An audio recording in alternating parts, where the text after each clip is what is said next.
A carta de Tito é uma carta curta, pequena, muito objetiva, muito direta e clara. Paulo deixa orientações a Tito, um jovem que muito provavelmente daria continuidade ao ministério do apóstolo Paulo. Quando a gente fala muito provavelmente é porque, obviamente, também a vida de Tito, como foi também a vida de Timóteo, foram a vida de homens que foram perseguidos, que enfrentaram grandes oposições e que, claro, não conseguiram concluir todo o ministério que o apóstolo Paulo tinha em mente, o que obviamente eles não fizeram e nós também não fazemos, né? Estamos aí a igreja há 2000 anos, pregando, proclamando, avançando, dando continuidade ao ministério apostólico, que só terá fim na volta do Senhor Jesus Cristo.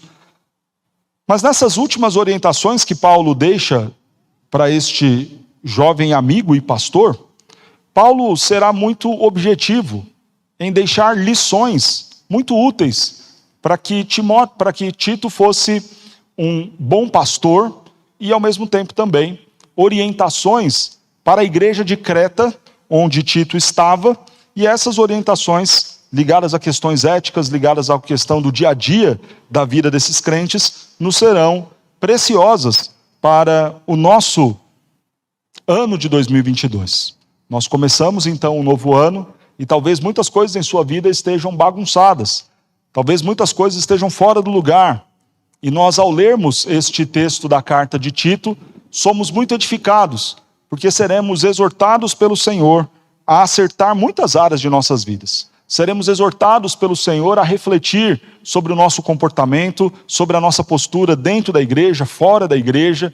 E a minha expectativa, então, é que esta carta confronte o seu pecado, confronte a forma como você está vivendo e traga a você um bom direcionamento sobre o que fazer, sobre como viver neste ano de 2022.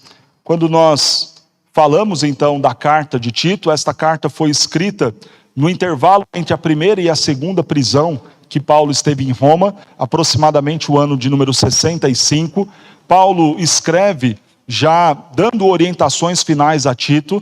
Paulo sabia que o seu tempo de ministério e até o seu próprio tempo de vida já era um tempo curto, ele já não teria muitas outras oportunidades, tendo em vista o asseveramento da perseguição aos cristãos. Ele escreve então para Timóteo, escreve para Tito, deixa orientação a estes jovens pastores, deixa orientações para as igrejas que recebem essas suas últimas cartas, principalmente tratando sobre a postura destes no mundo em que estão.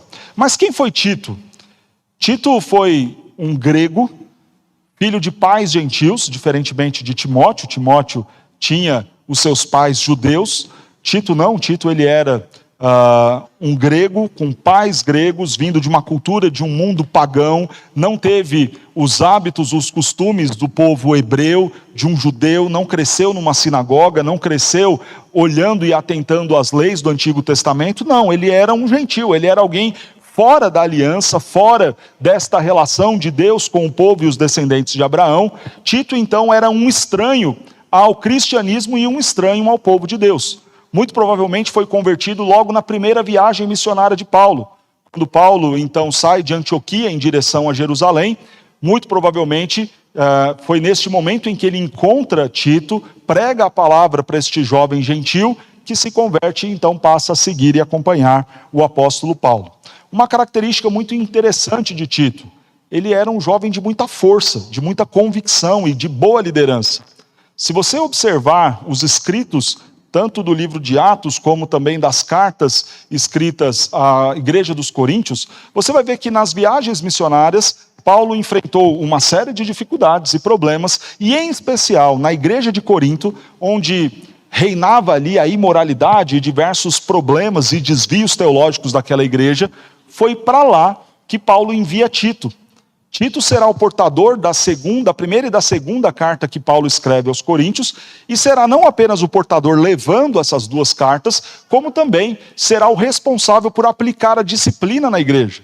Então veja, na hora de Paulo escolher alguém que iria levar uma carta dura, de muitas repreensões, de muitas exortações, falando sobre imoralidade e homossexualismo, falando sobre os problemas da ceia, os problemas da comunhão, para tratar desses assuntos difíceis, Paulo envia Tito para que ele vá e resolva o problema ali. E quando nós olhamos também esta carta de Tito, veja que Paulo vai usar mais uma vez a figura deste homem para resolver problemas, agora não na cidade de Corinto, mas na cidade de Creta, na ilha de Creta. Então veja que Tito é um resolvedor de problemas do apóstolo Paulo. É alguém que tinha condições, maturidade, autoridade, postura, firmeza para entrar e tratar de problemas sérios, problemas duros, problemas disciplinares. Então, tendo algum problema, Paulo chamava Tito e enviava Tito às igrejas para que ele pudesse ser aí este interlocutor do apóstolo Paulo. Mas a carta, escrita a Tito, não se resume apenas à figura dele. Estende-se também a todos os crentes cretenses. Tito estava na ilha de Creta. A ilha de Creta era uma ilha do Mediterrâneo, entre o norte da África e o sul da região da Ásia Menor. Então, ali no mar Mediterrâneo ficava a ilha de Creta, uma ilha muito estratégica, porque para fazer a ligação entre a África e a Ásia, então passava-se por ali, pelo Mediterrâneo, e parava-se em Creta, justamente para reabastecer, trocar mercadorias, fazer alguma necessidade própria de que viajantes têm aí no seu dia a dia. E Tito estava nesse lugar, Tito estava nessa cidade. Essa cidade sofria muito pelo paganismo, era uma cidade gentílica, uma cidade grega, era uma cidade que recebia pessoas do mundo inteiro, era um trânsito portuário muito grande, e justamente por ser tão visitada e tão preenchida por pessoas de todas as partes do mundo, ali também haviam muitas religiões, muito paganismo, muita adoração a deuses estranhos, e tudo quanto que é tipo de religiosidade, de seita, de oposição a Deus, era comum ali naquela região de Creta. No entanto, quando nós lemos o capítulo 2 de Atos dos Apóstolos, nós vemos que dos crentes judeus que estavam ali em Jerusalém, no dia de Pentecostes, haviam judeus piedosos de Creta que estavam ali em Pentecostes e que receberam o Espírito Santo no evento registrado em Atos capítulo 2. Muito provavelmente são esses crentes que voltam para a sua terra natal, que voltam para a ilha de Creta e ali agora vão pregar o evangelho. Nós não sabemos se as igrejas desta ilha foram todas elas plantadas pelo apóstolo Paulo, mas é muito certo que crentes que estavam em Jerusalém no evento de Pentecostes voltaram para Creta e testemunharam de Cristo ali.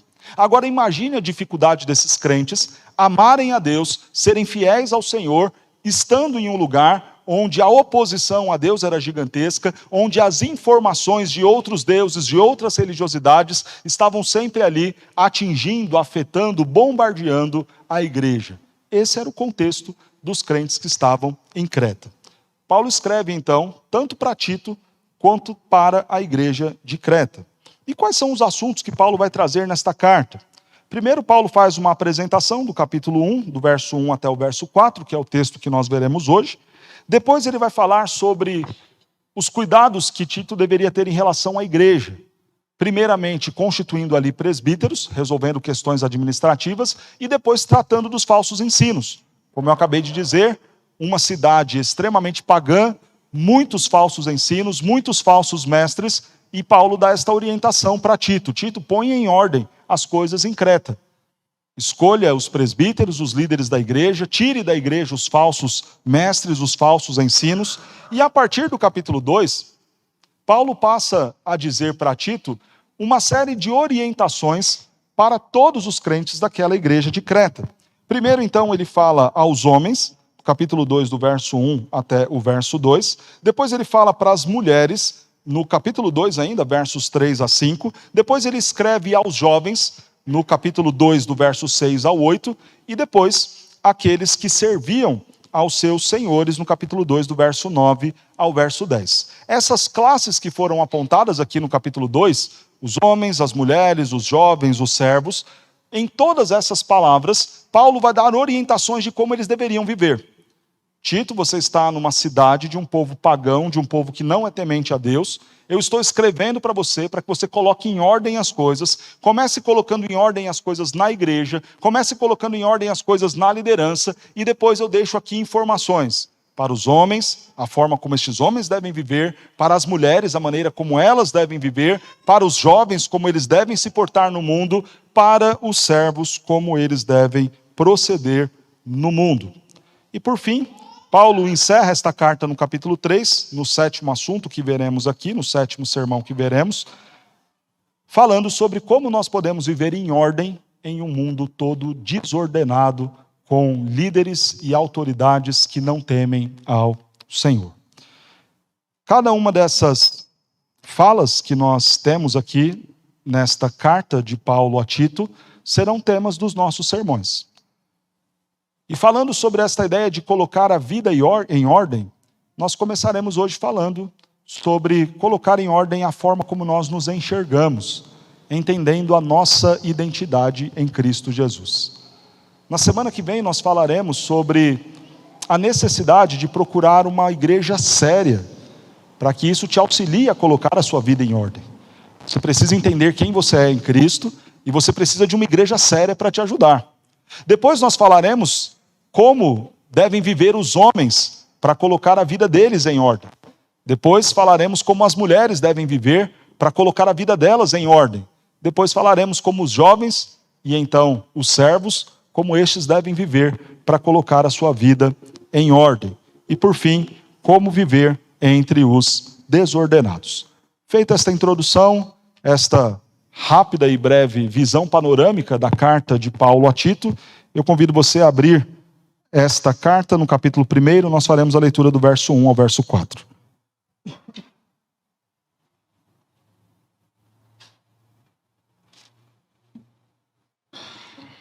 Tito, capítulo 1, de 1 a 4.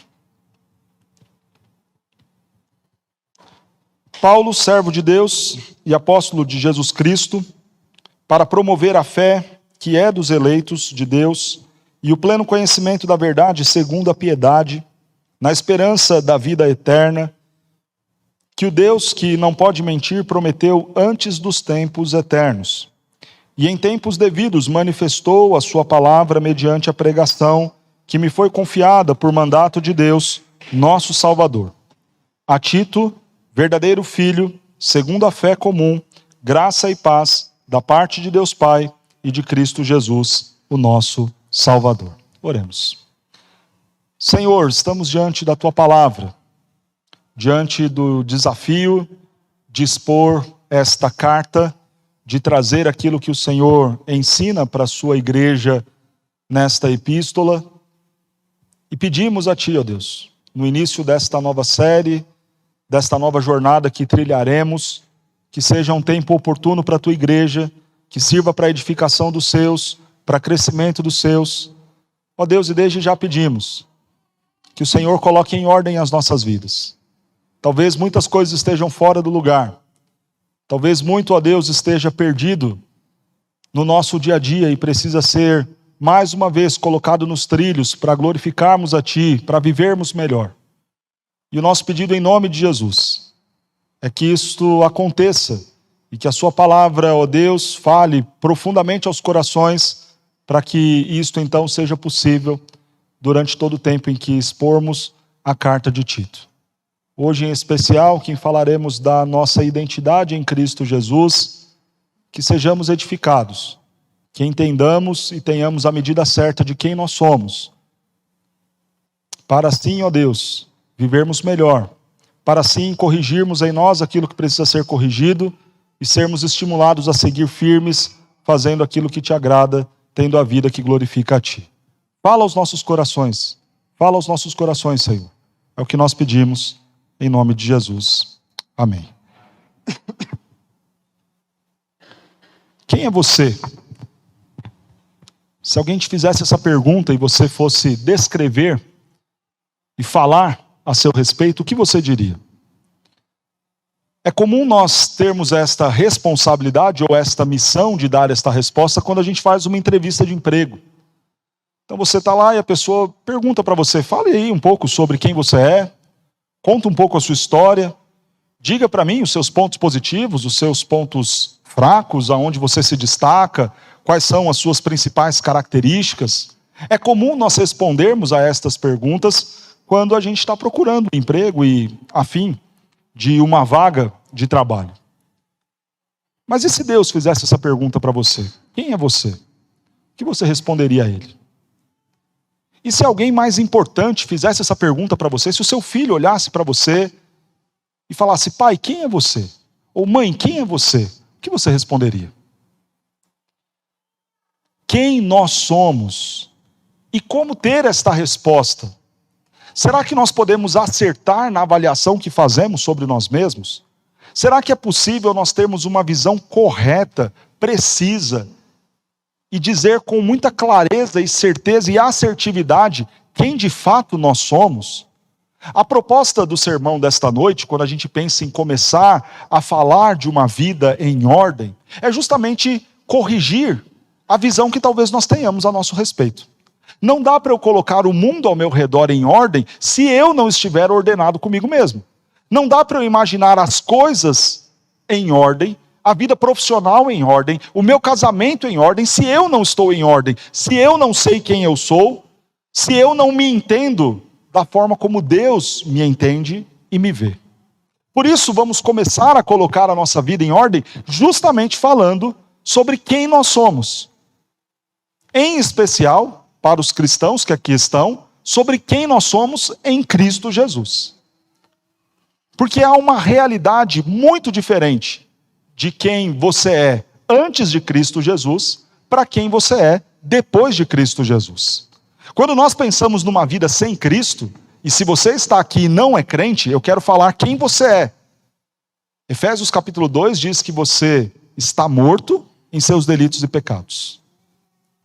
Efésios capítulo 2 vai dizer que você anda segundo as inclinações da sua carne. E isso não é um elogio. Andar segundo as inclinações da nossa carne é algo terrível e péssimo.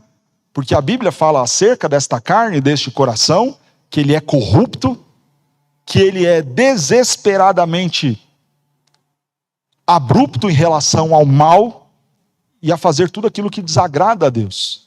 E a Bíblia está dizendo que sem Cristo você anda segundo este coração. Se você está aqui e não teme ao Senhor Jesus Cristo, não fez um compromisso com Ele, não é um cristão, você é morto, você anda segundo a carne, você anda segundo o curso deste mundo. E mais uma vez, isso também não é uma boa notícia. Porque o mundo, segundo a Escritura, jaz no maligno. O mundo não é cheio de coisas boas, mas a forma como Deus vê e enxerga o mundo é um mundo mau, é um mundo caído, é um mundo que vai sempre nos conduzir a uma direção oposta a Deus.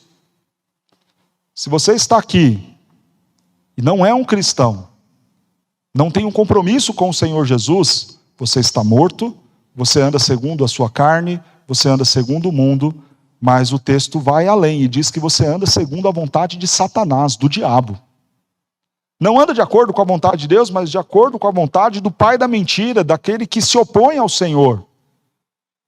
E para terminar essa lista de adjetivos sobre quem você é, se você ainda não entregou a sua vida para o Senhor Jesus Cristo, o texto de Efésios vai nos dizer que você é, por natureza, filho da ira. E essa talvez seja a pior notícia. Você não é filho de Deus, mas é filho da ira. Agora, quem nós somos em Cristo Jesus? E se você já é nova criatura em Cristo Jesus, olhe com esperança e alegria aquilo que o texto vai nos dizer. Paulo começa se apresentando e dizendo quem ele era, as suas credenciais, a sua apresentação para Tito e para a igreja de Creta, dizendo: Paulo, servo de Deus e apóstolo de Jesus Cristo. A primeira coisa que nós somos em Cristo Jesus é escravos. A palavra servo aqui, no texto original, é doulos. E a palavra doulos era a palavra usada para o escravo. Paulo não se apresenta como raridade. Paulo não se apresenta como aquele que é mais precioso aos olhos do Senhor. Paulo não se apresenta como alguém que é dignitário dos favores de Deus. Paulo se apresenta como alguém que é servo de Deus, que é escravo de Deus. Então, aquela ideia errada e equivocada que nós temos, de por vezes nos ver como alguém importante demais, alvo demais da graça, da bondade, de todas as bênçãos de Deus, é algo que em alguma medida nós precisamos olhar com certo cuidado. Porque a primeira coisa que Paulo fala a seu respeito de quem ele é em Cristo Jesus, é se identificar como um escravo do Senhor. E o escravo, na condição mais servil que você imaginar. Daquele que vai cumprir ordens, daquele que não terá direito sobre os bens ou patrimônio do seu senhor, daquele que se vê como alguém que deve e que precisa prestar contas ao seu Deus o tempo todo. Daquele que está ligado ao seu senhor por meio de algo que foi acordado, por meio de um valor que foi pago, por meio de uma condição que agora lhe foi estabelecida. E nós lemos sobre isso quando vimos na nossa liturgia o texto de Colossenses capítulo 1. Ele nos arrancou do império das trevas e nos tirou daquela condição para nos fazer agora cativos a um novo reino, a uma nova condição de servos dele. O que Paulo está dizendo, tanto no texto de Colossenses como no texto escrevendo a Tito, é que em nenhum momento nós deixamos de ser escravos. Em nenhum momento nós somos donos da nossa própria vida. Em nenhum momento nós somos originais demais ou somos autônomos demais. Em todo tempo nós somos escravos de alguma condição. Ou você é escravo do pecado ou você é escravo de Deus. Ou você é escravo no reino das trevas e no reino da morte, ou você está escravizado ao reino do amor do Filho de Deus. Mas sempre em alguma condição de submissão. Ou você será submisso ao diabo, ou você será submisso a Deus. Ou você estará no reino do diabo e no império das trevas, ou estará no reino de Deus e ligado a Deus, mas sempre, em todo o tempo, nós estaremos ligados a algum reino. O tempo todo nós estaremos ligados à condição de servir a alguém. E em Cristo, a nossa condição de servos é de servos de Deus. Quando nós pensamos nesta condição, precisamos lembrar-nos como que nós fomos colocados nela. E mais uma vez, a gente cita o texto de Colossenses. Como que o Senhor nos arrancou daquele império? Pagando o preço, comprando-nos, tirando-nos daquela condição. É como se, na ilustração proposta por Paulo, em relação a este pertencimento que temos a Deus, é como se nós estivéssemos ali, pertencendo a Satanás, pertencendo ao império das trevas, na condição de escravos daquele senhor, o diabo, por natureza filhos da ira, e o Senhor olhasse para nós e falasse: eu quero comprar você, eu quero comprar o Jonatas. E é como se o diabo reivindicasse a minha vida, falando: não, mas o Jonatas tem um preço.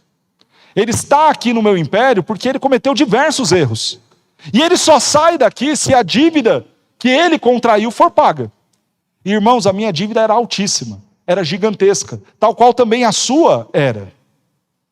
E nesta condição de estarmos presos ao diabo, e o diabo não querendo negociar a nossa vida, não querendo abrir mão de nós, o Senhor Jesus precisa vir, ver o tamanho da nossa dívida, e na cruz do Calvário para pagar o preço por cada um dos nossos erros. Quando ele paga então este preço, a nossa carta de liberdade, ela segue. Porque a lista dos nossos pecados, conforme diz o texto de Gálatas, foi pegada pelo Senhor Jesus. Todo escrito de dívida que era contra o Jonatas, contra você. E o que o Senhor Jesus faz é pegar aquela lista enorme de pecados e na cruz do Calvário colocar ali e pagar o preço. E cada centavo, e cada ofensa que cometemos contra o Pai, o Senhor Jesus então liquida a dívida que era contra nós. É assim que nós passamos agora a pertencer ao Senhor Jesus. E quando chegamos em Apocalipse nós lemos: tu que foste morto e com teu sangue compraste. Nós pertencemos ao Senhor e agora somos servos do Senhor, somos escravos do Senhor, porque nós fomos comprados por Ele. Fomos comprados pelo seu sangue. Quem é você em Cristo Jesus? Primeiramente, um servo, comprado pelo Senhor, por um preço caro, o sangue dele na cruz do Calvário em nosso lugar. Agora, quais são as implicações de eu dizer que sou servo de Deus e de eu entender como que isto se deu? A primeira implicação é que eu não faço aquilo que eu quero, eu faço aquilo que o meu dono e o meu Senhor exigem de mim. Se eu pertenço a Cristo, eu devo fazer aquilo que Cristo quer que eu faça, e não aquilo que eu acho que deve ser feito. Se eu pertenço ao Senhor, e a minha vida pertence a Ele, não é a minha opinião que importa, é a opinião dele que vale. São os desejos dele, as regras dele, a forma dele, a roupa que ele quer que eu use, a maneira como ele quer que eu fale, a forma como ele quer que eu administre as coisas, porque tudo pertence a ele. O problema é que por vezes nós não nos vemos assim. Nós não nos enxergamos como alguém que não está livre e solto para fazer o que quer, mas que pertence a Deus e que deve satisfações a Ele. Então, uma boa dica para que você viva melhor neste ano de 2022 e coloque em ordem a sua vida, comece a se ver não como alguém que tem o direito de fazer o que quer da vida, mas como alguém que tem uma vida do qual prestará contas para Deus, que é o seu dono, que é o seu Senhor. Comece a olhar para a sua vida, buscando colocar as coisas em ordem, primeiramente porque nada pertence a você, e tudo pertence a Deus, ao Deus que te comprou. Então não viva mais a vida de qualquer jeito. Não viva mais o dia de hoje como se fosse o último, querendo curtir a vida adoidado, pensando, eu tenho que aproveitar, porque afinal de contas, eu só tenho essa vida mesmo. Quem disse que a vida pertence a você? Quem disse que você tem o direito de fazer aquilo que lhe dá na telha? A sua vida pertence ao Senhor. E a sua condição é de escravo dele, de servo dele. Então comece a perguntar, Senhor, a minha vida estará em ordem se eu optar por esta e esta e esta forma de viver? Porque o que nós somos em Cristo é sermos servos dele. A segunda implicação, além do pertencimento, quando nós falamos de ser servos de Deus, é que todo servo ele trabalha. Nenhum servo foi comprado pelo seu Senhor para ficar à toa. Todo servo foi comprado pelo Senhor para ter algum tipo de utilidade. E nós veremos isso na sequência do texto, qual é essa grande missão que o Senhor nos deu. Mas quando nós pensamos nesta ideia da nossa utilidade como servos de Deus, a gente precisa parar de achar que está fazendo algum favor para Deus ou algum favor para a igreja. Você não é um voluntário na igreja. Você é um escravo de Cristo Jesus que serve aqui dentro. E isso não é opcional.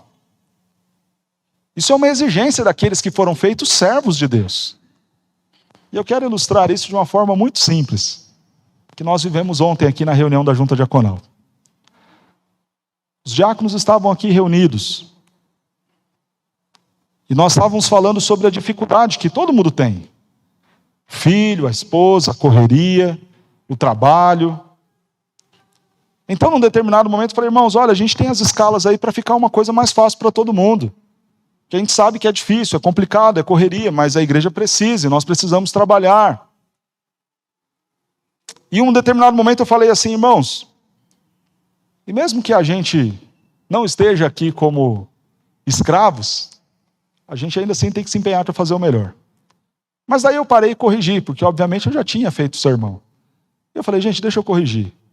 Não tem essa de quando der a gente faz.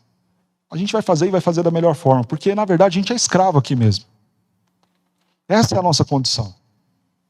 Não é um serviço voluntário que eu vou fazer e ainda vou olhar para o pastor e falar, pastor, o senhor tem que me amar muito, viu? Porque eu estou vindo aqui fazer. Ou olhar para a igreja e falar, irmãos, vocês têm que me aplaudir bastante. E me elogiar muito, porque olha, voluntariamente eu cedi o meu tempo para a igreja. Não. Você foi comprado pelo Senhor e Cristo pagou um preço caríssimo por você.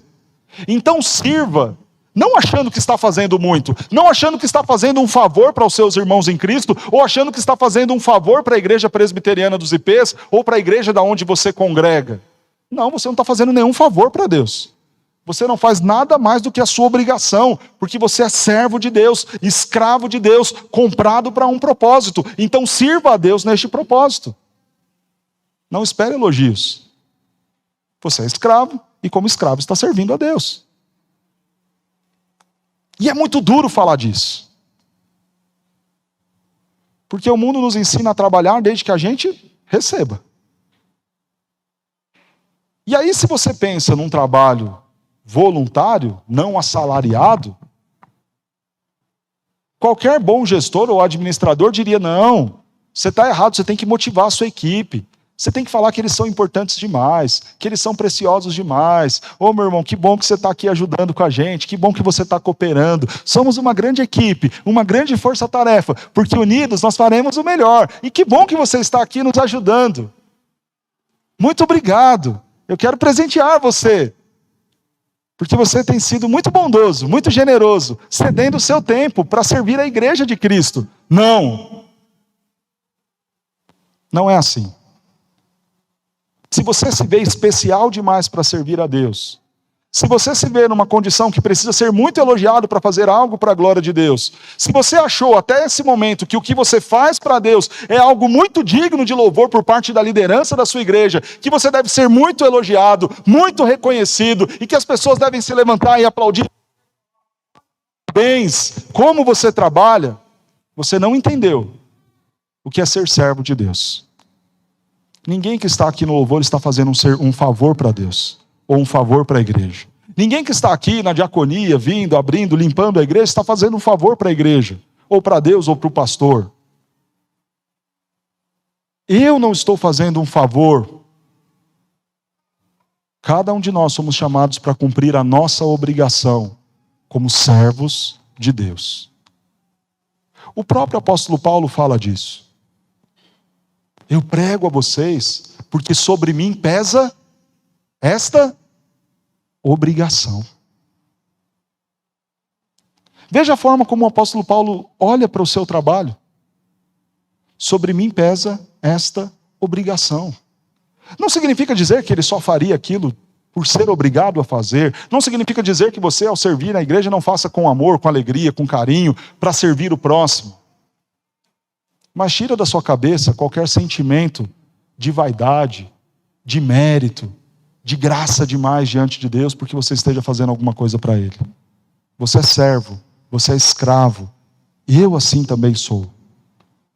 Nós não fazemos porque somos mais bonitos, especiais, mais santos, ou mais crentes, ou mais dignos de qualquer elogio da parte de Deus. Fazemos porque é a nossa obrigação. E se você não está fazendo nada, achando que não tem responsabilidade nenhuma, eu não, pastor. Nem sou dessa igreja.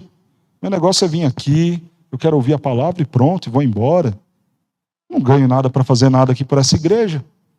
Ei, pastor, sai fora. Não tem nada a ver com isso, não. Você está errado. Porque Cristo te comprou. Porque Cristo te arrancou do império das trevas. Pagou um preço caro por você. Faça aquilo que é a sua obrigação como servo dele, porque você pertence a ele. O que mais Paulo fala sobre quem ele era em Cristo Jesus? Servo de Deus, apóstolo de Jesus Cristo, para promover a fé que é dos eleitos. E o pleno conhecimento da verdade segundo a piedade, na esperança da vida eterna, que Deus não pode mentir, prometeu antes dos tempos eternos. Paulo se apresenta como servo de Deus. Paulo também se apresenta como promotor da salvação, da sã doutrina e da esperança. Quem nós somos, segundo a Escritura? Em Cristo Jesus nós somos servos. Em Cristo Jesus nós somos promotores da salvação, da sã doutrina e da esperança. Vejamos o texto. Uma vez pertencendo a Deus, nós somos encarregados por Ele de uma missão. Somos encarregados de promover, de falar sobre, de anunciar, de testemunhar, de tornar claro e evidente o quê? A sã doutrina, a salvação e a esperança. Paulo fala que foi chamado pelo Senhor e que é servo do Senhor para promover a fé que é dos eleitos. Qual é a ideia do que Paulo está propondo? como alguém que vai promover esta fé. A salvação é algo que pertence aos eleitos de Deus desde antes da fundação do mundo. Ela é aplicada em nossas vidas pelo ato da pregação. Nós ouvimos o evangelho, cremos, e então aquela salvação que já foi garantida desde antes da fundação do mundo, passa a ser aplicada em nossas vidas por meio da fé no dia da nossa conversão. O que Paulo está dizendo é o seguinte: a fé dos eleitos, esta já é garantida. Todo eleito em Cristo Jesus, todo eleito pelo Pai desde antes da fundação do mundo, conforme a própria Escritura nos diz lá em Efésios capítulo 1, em algum momento ele vai crer, em algum momento ele vai se apropriar desta fé, em algum momento ele vai entender a salvação e o plano redentivo.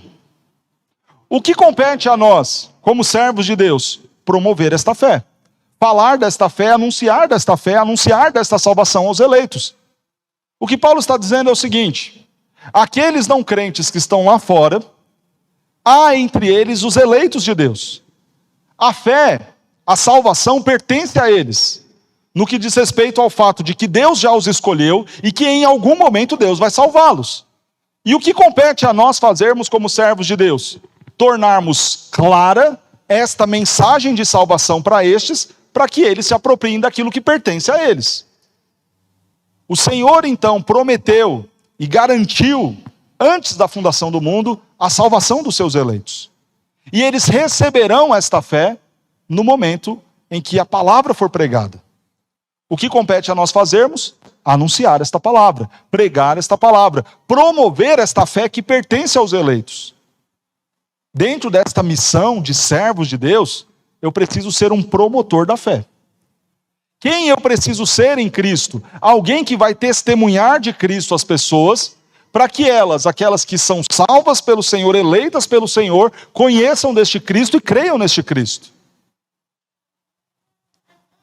Como promotores da fé, falar de Cristo Jesus, abrir a nossa boca e testemunhar do Senhor no nosso trabalho, na nossa família, no nosso condomínio, na nossa escola, é a nossa obrigação. O que Paulo está dizendo é o seguinte: eu sou um servo comprado pelo Senhor, condicionado a uma missão, e a minha primeira missão é tornar Jesus conhecido aos outros. É fazer com que outros que estão lá no império das trevas sejam libertos desta condição por meio de conhecerem e se apropriarem do escrito que garante a salvação deles, que é a fé em Cristo Jesus. É como se naquele processo de compra, em que o Senhor nos arranca do império das trevas, um documento estivesse ali. E é a nossa responsabilidade pegar agora esse documento e chegar a todos os outros que ainda estão no império das trevas e falar: olha, vem aqui, deixa eu te mostrar, tem um documento que te livra dessa condição.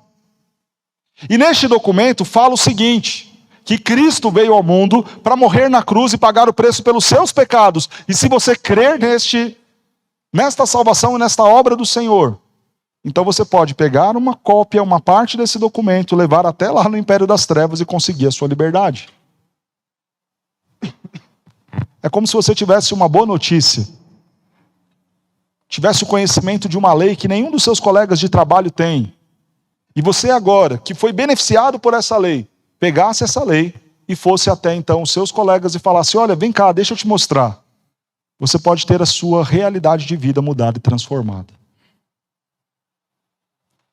Esse é um direito de todos aqueles que creram, serem feitos filhos de Deus. E nós precisamos promover e falar desta salvação em Cristo Jesus. Ele fala que não deve apenas promover a fé que é dos eleitos de Deus, mas também o pleno conhecimento da verdade segundo a piedade. O que é o pleno conhecimento da verdade? Paulo está falando sobre a sã doutrina. Paulo está falando sobre aquilo que é saudável, sobre aquilo que é verdadeiro da parte de Deus. Mais uma vez, nós estamos falando de um contexto de uma cidade em que as pessoas não eram tementes a Deus, em que havia uma série de falsos ensinos, de falsos deuses, de religiões pagãs cercando a igreja. E era comum que muitos crentes tivessem dúvidas. Era comum que muitos crentes enfrentassem a dificuldade com falsos ensinamentos. E Paulo diz o seguinte, que ele foi chamado pelo Senhor para promover a fé, mas também para promover o pleno conhecimento da verdade. Para que Deus nos chama? Deus nos chama para falar de Cristo Jesus às pessoas, mas para ajudar também aquelas que talvez estejam sendo enganadas.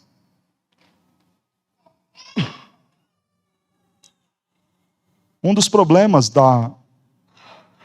daqueles que se dizem ser reformados é que eles estão tendo o conhecimento da verdade, se apropriando dessa verdade, mas fazendo uso dela para pura vaidade, para vanglória, para mérito pessoal. São crentes que estão engordando de bom conhecimento bíblico e doutrinário, mas ao invés de se valerem deste conhecimento, para se verem na condição de servos de Deus e servos dos seus irmãos, para ajudá-los e conduzi-los também ao pleno conhecimento da verdade, eles estão simplesmente se vendo em condição de maior prestígio, de maior valor, de algum tipo de diferença ou de tratamento especial dentro do reino de Deus. Uma vaidade reformada, uma soberba reformada, daqueles que vão dizer, não, olha, eu conheço a verdadeira fé, eu conheço a doutrina da eleição, as doutrinas da graça, eu tenho um entendimento correto sobre os dons, eu tenho uma boa exegese, porque eu venho do fruto de uma pregação expositiva. E este conhecimento que deveria ser usado para conduzir outros ao pleno conhecimento da verdade, para a edificação, para o amadurecimento, tem sido usado para discussões bobas na internet. Tem sido usado para que nós carreguemos algum título vaidoso que enaltece o nosso status de crentes. Irmãos, isso não glorifica a Deus. Se Deus tem te dado graça de conhecer a palavra do Senhor, se Deus tem te dado graça de conhecer os textos da Escritura, a sã doutrina, não é para você ficar arrotando santidade. Não é para você ficar de forma soberba, se achando melhor do que outros crentes. Não é para você rir daquele seu irmão que talvez ainda esteja preso à imaturidade pela falta de conhecimento das doutrinas do Senhor. Não é para que você se veja em alguma condição mais privilegiado, mais honrado ou mais digno dentro do reino de Deus. Mas é para que você humildemente se ponha como servo para ajudar o seu irmão a conhecer mais de Cristo, a conhecer mais da Escritura e a viver de uma vida que agrade mais ao Senhor. Muito cuidado com esta soberba reformada que nós temos vivido em nossos dias. Muito cuidado ao abrir a boca e trazer para você títulos que não são os títulos dados na Escritura. A Bíblia não te convida a ser reformado, não te convida a ser calvinista. A Bíblia te convida a promover o pleno conhecimento da verdade. Então, ao abrir a boca, abra para falar da verdade e ensinar a verdade, e não para defender os seus rótulos, e não para defender as impressões que você mesmo tem a seu respeito, que podem te conferir um status de crente mais maduro, melhor, mais santo.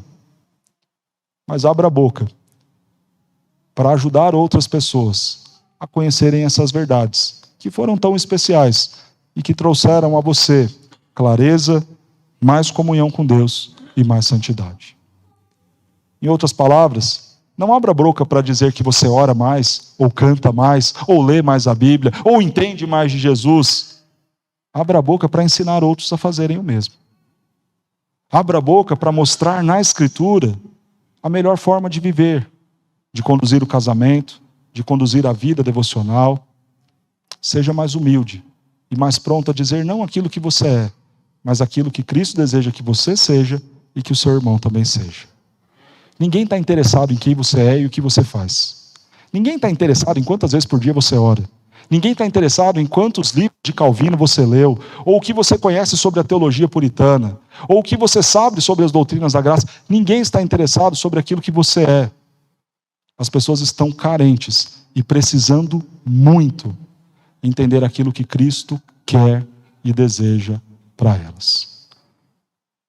Então não importa quanto tempo eu passo orando. Vocês não precisam saber. E não cabe a mim, eu não preciso estar interessado em dizer o que eu li ou não li da Bíblia esta semana. Compete a mim dizer a vocês aquilo que Cristo tem nos ensinado e como é a forma que Ele deseja que vivamos. Se eu preciso abrir a boca para falar aquilo que eu faço ou deixo de fazer, para falar quanto que nós somos piedosos, caridosos, amantes do bem, o quanto nós vamos à igreja, se eu preciso abrir a boca para dar testemunho ao meu próprio respeito sobre aquilo que eu faço, significa que eu estou tirando a luz de Cristo, o foco de Cristo, a beleza de Cristo e o tempo oportuno para testemunhar do Senhor, para falar ao meu próprio respeito. É justamente isso que Jesus vai chamar a atenção dos fariseus. Eles estavam mais preocupados em dizer o que eles faziam da lei, com a lei, sobre a lei, o quanto eles oravam, o quanto de caridade eles faziam, o quão crentes eles eram, ao invés de ensinar o povo aquilo que realmente agradaria a Deus. Que nós, cristãos reformados, não caiamos no mesmo pecado daqueles fariseus, dizendo no canto das praças aquilo que nós fazemos e somos, sem mostrar para as pessoas aquilo que Cristo deseja delas. Nós somos chamados para promover o pleno conhecimento da verdade. Não é para promover aquilo que nós somos. Não é para promover o quão belo nós somos enquanto cristãos, mas para promover aquilo que o Senhor nos ensina para as nossas vidas. Somos chamados para promover a verdadeira esperança. Na esperança da vida eterna que Deus, que não pode mentir, prometeu antes dos tempos eternos, e em tempos devidos manifestou a sua palavra mediante a pregação que me foi confiada por mandato de Deus, nosso Salvador. Aquilo que o Senhor prometeu desde antes dos tempos eternos. Aquela viva esperança na eternidade, naquilo que há de vir para nós, os crentes em Cristo, que chegou a Paulo, que transformou a vida de Paulo. Ele se vê na obrigação de promover esta mensagem de esperança aos corações. O que nós somos em Cristo Jesus? Somos servos, e nessa condição de servos, temos a obrigação de testemunhar de Cristo, temos a obrigação de ensinar a verdade, temos a obrigação de levar esperança para as pessoas. Eu e você detemos uma mensagem, conhecemos uma mensagem que é preciosa, que pode transformar a vida de alguém que está sofrendo, que está angustiado, que está desanimado, que está sem esperança nenhuma. Nós conhecemos a salvação e a vida eterna. Nós conhecemos aquilo que nos aguarda na volta de Cristo. Nós podemos levar mensagem de esperança às pessoas que acham que a sua vida limita-se ao tempo presente e que são assim classificadas pela Escritura como os mais infelizes de todos os homens. Nós podemos trazer um consolo verdadeiro às pessoas. Um consolo que vai além do tapinha nas costas dizendo, vai ficar tudo bem. Nós podemos dizer a verdade para elas e falar, olha, talvez as coisas não se resolvam aqui, mas Cristo um dia vai voltar. E para onde Ele vai nos levar, não haverá mais choro, não haverá mais doença, não haverá mais gripe, não haverá mais acidentes, não haverá mais pandemia, não haverá mais violência doméstica, não haverá mais o adultério, não haverá mais a falsidade, o engano, a mentira. Nós podemos levar esta mensagem de esperança às pessoas. E Paulo diz que nós somos chamados a promover esta verdade. Chamados para promover a esperança da vida eterna que Deus, que não pode mentir, prometeu antes dos tempos eternos. Olha que coisa preciosa. O texto está dizendo que Deus não pode mentir. É certeza. Você não precisa ter medo de falar sobre esta realidade. Quem prometeu foi o nosso Deus. E Ele não mente. Eu posso promover esta mensagem de esperança com muita certeza. Eu não posso falar com tanta autoridade assim em relação ao candidato que eu vou votar lá no mês de outubro. Que eu nem sei ainda quem vai ser. Mas mesmo que eu ainda nem saiba quem vai ser, eu já não consigo garantir que tudo aquilo que ele falou que vai dar certo. E que ele vai cumprir, e colocar minha mão no fogo por ele e falar, não, olha lá o que ele está dizendo, vota nele lá porque vai dar certo, tudo vai melhorar, tem esperança, é mudança. Que candidato nenhum pode cumprir com toda certeza as suas promessas de campanha.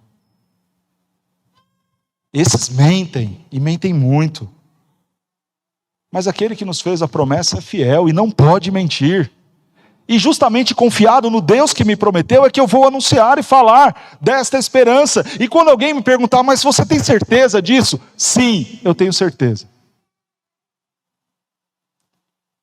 Perguntado para um jornalista ateu, que sempre ia na igreja de Spurgeon ouvir os seus sermões todos os domingos, chegaram para ele e falaram, mas você não é ateu? O que você vai fazer lá na igreja do Spurgeon? E vai ouvir a pregação dele toda semana, você parece até crente. Ele falou, olha, eu não creio, mas ele crê. Ele crê e é por isso que eu vou lá ouvi-lo. Nós podemos crer na mensagem de esperança que temos e recebemos, porque é uma mensagem que veio da parte do nosso Deus. Porque aquele que prometeu é fiel. Porque o nosso Deus, que não pode mentir, prometeu que vai nos dar a vida eterna, a salvação eterna. Que vai nos dar a garantia de paz eterna, de satisfação eterna, de comunhão eterna. E o nosso Deus, que não pode mentir, me dá plena confiança e garantia de que eu posso levar essa mensagem adiante. Pastor, e se a pessoa não acreditar? Não é de você que ela duvida, mas é do nosso Deus, que não pode mentir. Olha, esta mensagem que eu estou trazendo para você, que fala de esperança, que fala do novo céu e da nova terra, que fala da realidade futura, se você não quiser acreditar, não é em mim que estará a desconfiança. O meu Deus, que não pode mentir, foi quem disse. Eu só estou aqui promovendo esta verdade que eu recebi dele.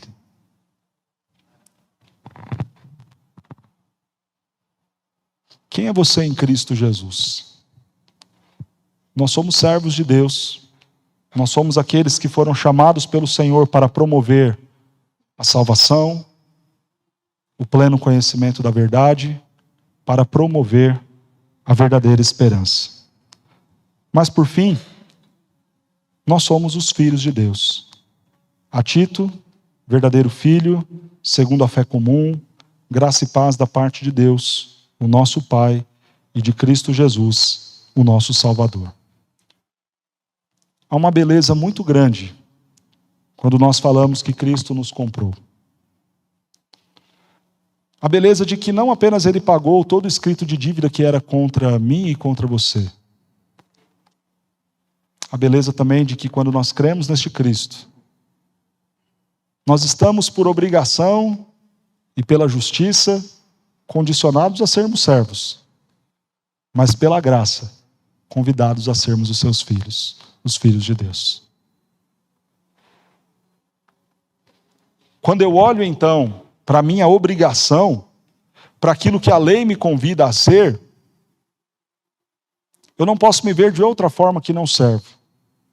Mas quando eu vejo a beleza da graça de Deus, eu descubro que em Cristo Jesus eu sou feito filho de Deus.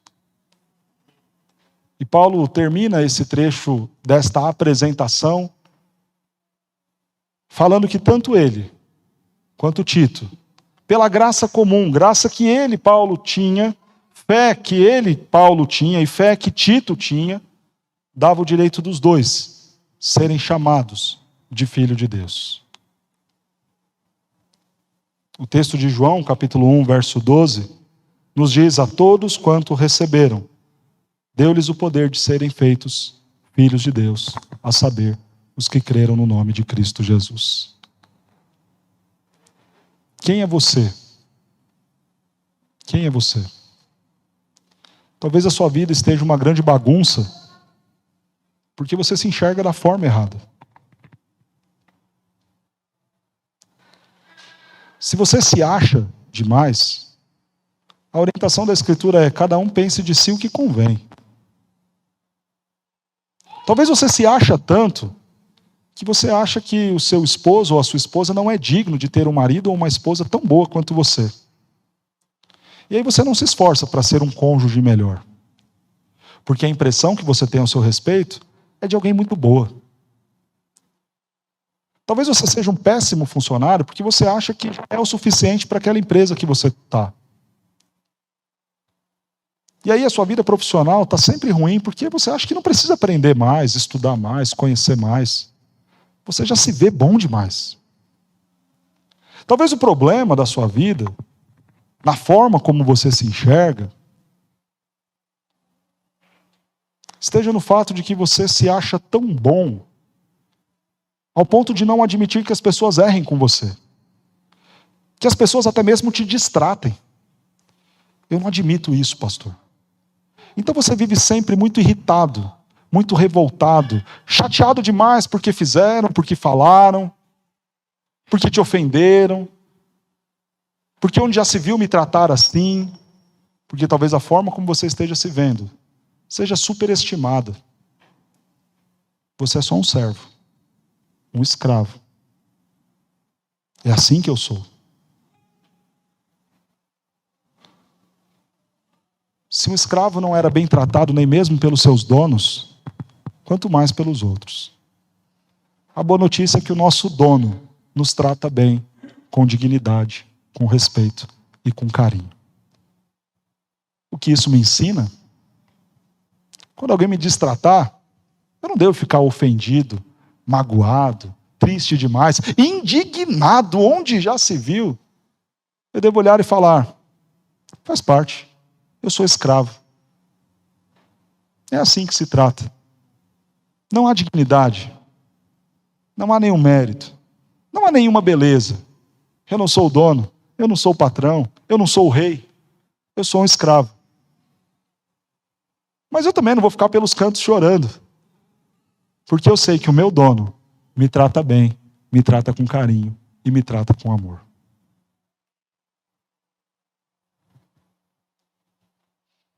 Mas talvez a sua forma de se ver e de se enxergar não esteja errada por superestimar quem você é, mas por subestimar quem você é em Cristo Jesus. Em Cristo Jesus eu não sou qualquer um dentro da igreja. Eu sou alguém que já foi chamado por Deus para falar da salvação, para ensinar toda a verdade e para falar da esperança. Se Deus me chamou para isso, Ele vai me capacitar para isso. Então sim, eu posso levantar a mão e falar, olha pastor, põe meu nome aí. Eu quero sim ser professor de escola dominical. Mas você sabe, já deu aula? Pastor, eu nunca dei aula. Mas eu sou um escravo, chamado por Deus, para testemunhar de Cristo, para ensinar a verdade e falar da esperança. E se Deus falou que eu sou isso, então pode pôr meu nome. Que se eu não sei, eu vou aprender a fazer. E vou fazer bem feito, para a glória de Deus. Então para de se ver como um coitado, que nunca vai dar conta de fazer nada direito, que sempre vai ser um fracassado, um derrotado, que não vale a pena se desafiar a ter uma nova perspectiva, uma nova função. Em Cristo Jesus você foi chamado para servir, testemunhando da fé que é dos eleitos, ensinando a verdade, falando da esperança. Então se ponha à disposição do reino para isso. Senhor, eis-me aqui, usa a minha vida. Usa a minha vida, Senhor. Eu sou um escravo, não há valor em mim.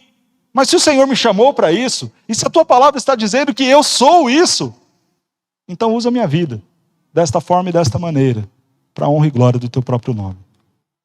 Aquele que chama é aquele que capacita. Se Ele te chamou para ser escravo dEle, promovendo a fé que é dos eleitos, o pleno conhecimento da verdade, e a verdadeira esperança, se foi Ele quem te chamou, e de fato foi, então creia que Ele vai te capacitar e vai te usar para isso. E vai te usar para isso lá no seu trabalho, e vai te usar para isso lá na sua escola, e vai te usar para isso lá dentro da sua família. Ainda que você olhe e pense, pastor, mas não tenho esperança. Talvez você esteja vivendo de qualquer jeito, justamente porque você esqueceu quem você é. Talvez você não esteja se dando valor nos seus relacionamentos, justamente porque você esqueceu quem você é.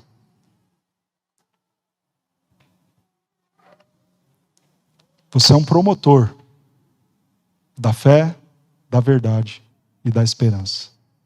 Viva dessa forma. Não é uma função qualquer. Então não deixem que te ofendam, que te xinguem ou que te maltratem. E o meu estímulo não é que você não leve desaforo para casa, mas é que você se enxergue da forma como de fato você é. Eu não sou isso que você está dizendo que eu sou. Eu aqui, nesse mundo, sou promotor da fé, da verdade e da esperança. É isso que eu sou em Cristo Jesus. Quem nós somos em Cristo? Somos filhos de Deus. Eu não sou um filho de um pai que não me amou, que não cuidou de mim da forma que eu merecia. Eu não sou um filho do abuso, do estupro. Eu não sou filho ou resultado de uma sociedade má, pobre, miserável, de um contexto sem estudo, sem saneamento básico. Eu sou filho de Deus. Eu tenho pai que luta por mim, que me defende. Eu tenho um pai que compra as minhas brigas. Eu não sou alguém solto nesse mundo. Eu sou alguém que tem pertencimento. E eu pertenço a Deus. Eu sou filho de Deus. Quando nós entendemos quem nós somos, há grandes chances das coisas começarem a andar melhor na nossa vida. E se há algo que você precisa começar a colocar em ordem na sua vida, é colocar em ordem quem você é. Você é filho de Deus. Mas mesmo sendo filho de Deus, quando o seu coração soberbo, quando o seu coração corrupto quiser te convencer de que ser filho de Deus é algo de muito prestígio, valor e superioridade aos demais, faça ele se lembrar que, embora filho, eu sou escravo.